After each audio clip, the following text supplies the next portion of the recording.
요구르트 아줌마가 돼가지고 아침부터 저녁까지 쉬지 않고 요구르트 그 차량을 끌고 거리를 헤매고 다녔어요. 아이들을 가르치기 위해 하는 일이에 전혀 부끄럽지 않았습니다. 관세음보살님이 인도해 주신 일이라고 여겼기에 천직으로 받아들일 수 있었습니다.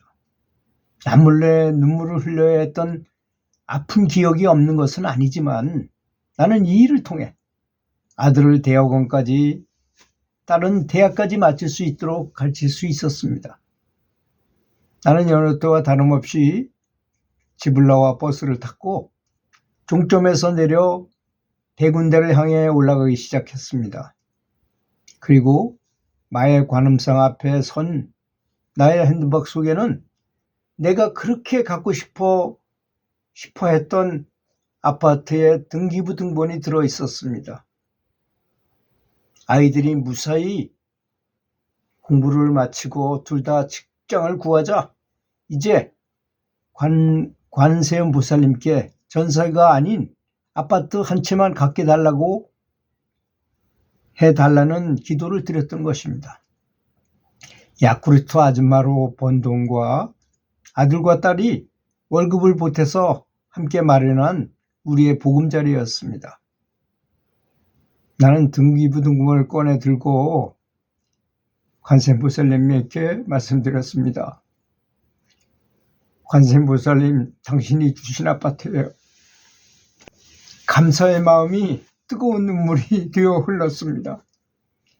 남편의 의도를 알았을 때는 모든 것이 원망뿐이었습니다. 그러나 지금은 모든 것이 감사했습니다.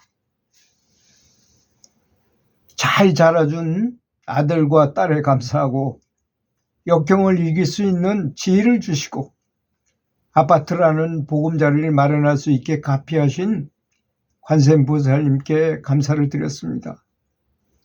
나의 모든 감사 중에서 또 하나 빼놓을 수 없는 것은 바쁜 시간을 쪼개어 불교 공부를 한 일이었습니다. 기도 받았습니다. 그리고 심주라는 법명도 얻었습니다. 무엇이 심주인가? 영롱하게 빛나는 내 마음속 심주는 바로 불심이었던 것입니다.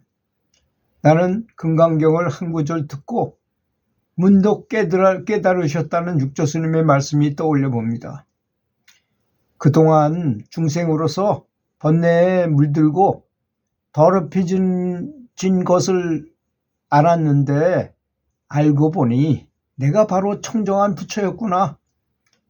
나무꾼이었던 육조스님 또한 스스로가 더없이 귀중한 부처라는 것을 알게 되었는데 왜 야쿠르트 아줌마인 나는 부처가 아니란 말인가?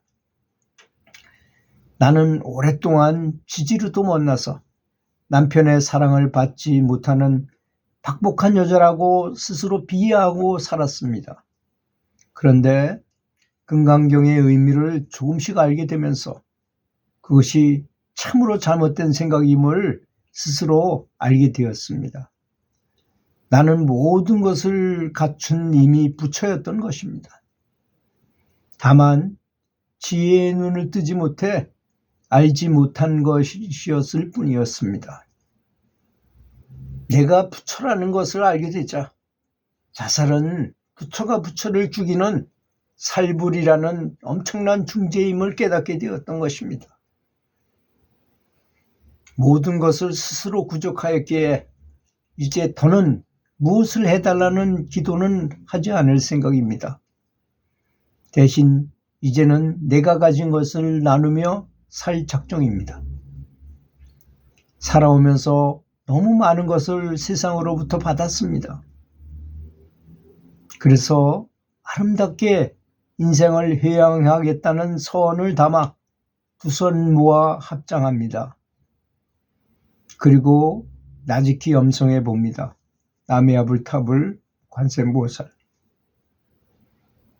제가 사실 이 글을 읽고 저도 모르게 2번, 3번 눈물을 흘렸습니다. 제 친구는 아내가 이제 바람이 나가지고 이혼을 할 입장이었는데요.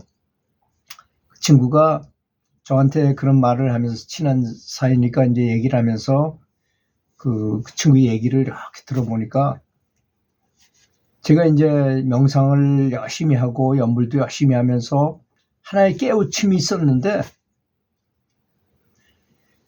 내 마누라, 내 남편, 내 자식 이게 내 소유물이 아닙니다.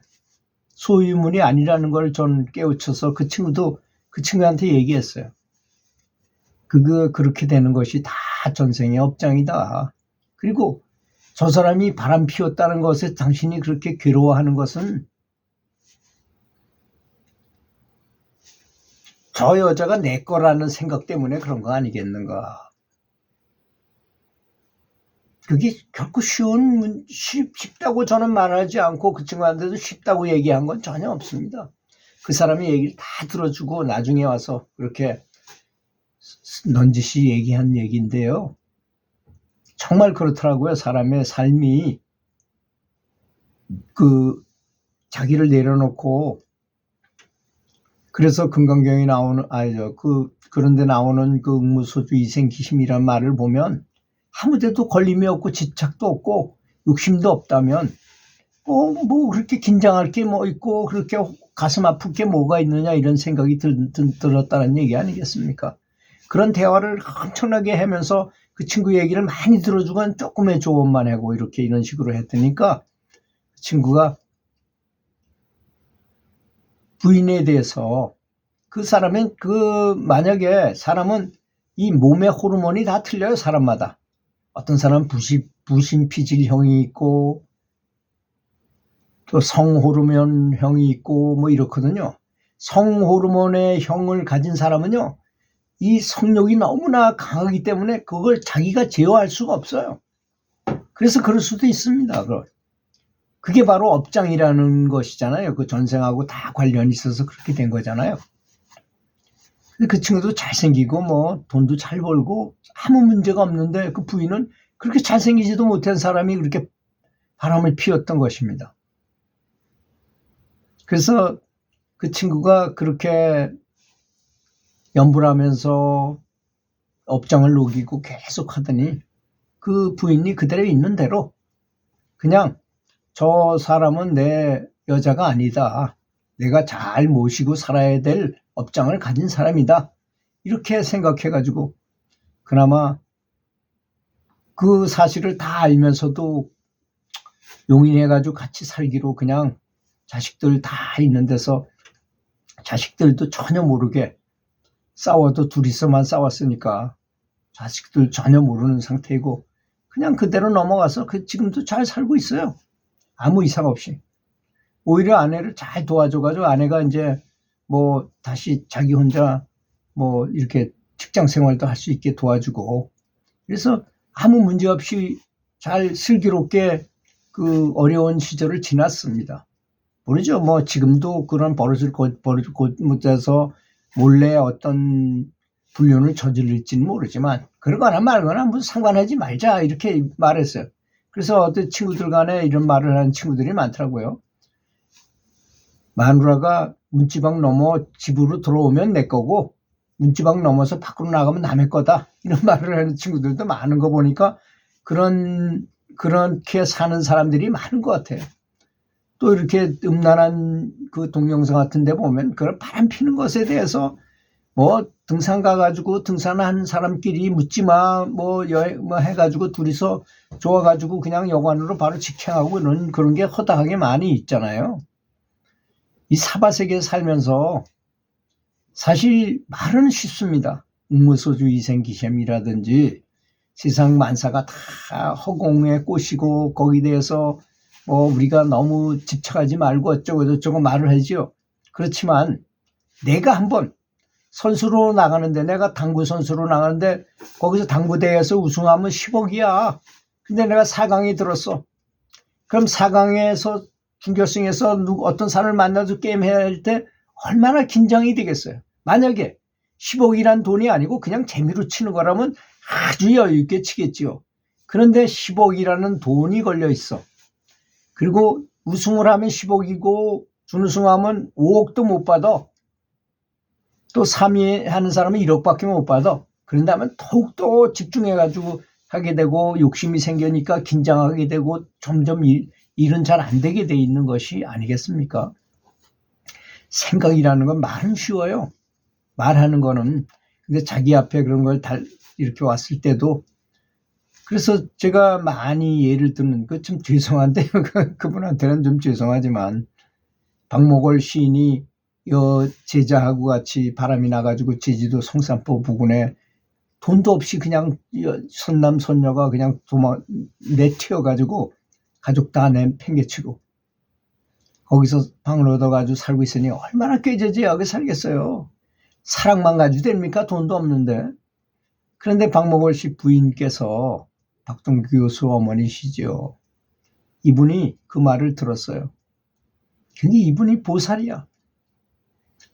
그렇게 어렵게 산다는 소리를 듣고 당시 300만 원이면 큰 돈입니다. 300만 원을 마련해가지고 거기 물어서 찾아갔대요. 갔더니 정말 그 연놈이 꾀죄죄해가지고 어렵게 살고 있대서 300만 원 주고 아무 소리도 안 하고 그냥 갔답니다. 근데 그걸 보던 그 여자가 어떻겠어요? 자기는 그렇잖아요.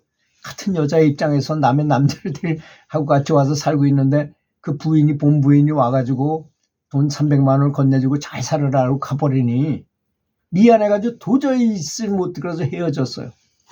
그래서 나온 노래가 바로 이별의 노래잖아요. 기러기울어에는 하늘 구말리.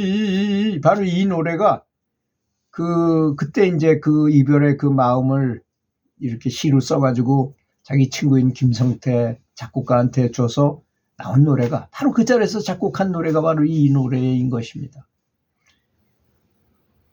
지금 만약에 선악을 구별하고 뭐 염라대왕의 앞에 갔다면 그 부인께서는 극락을 가셨을 것이고 그 유명했던 아무리 유명하면 뭡니까?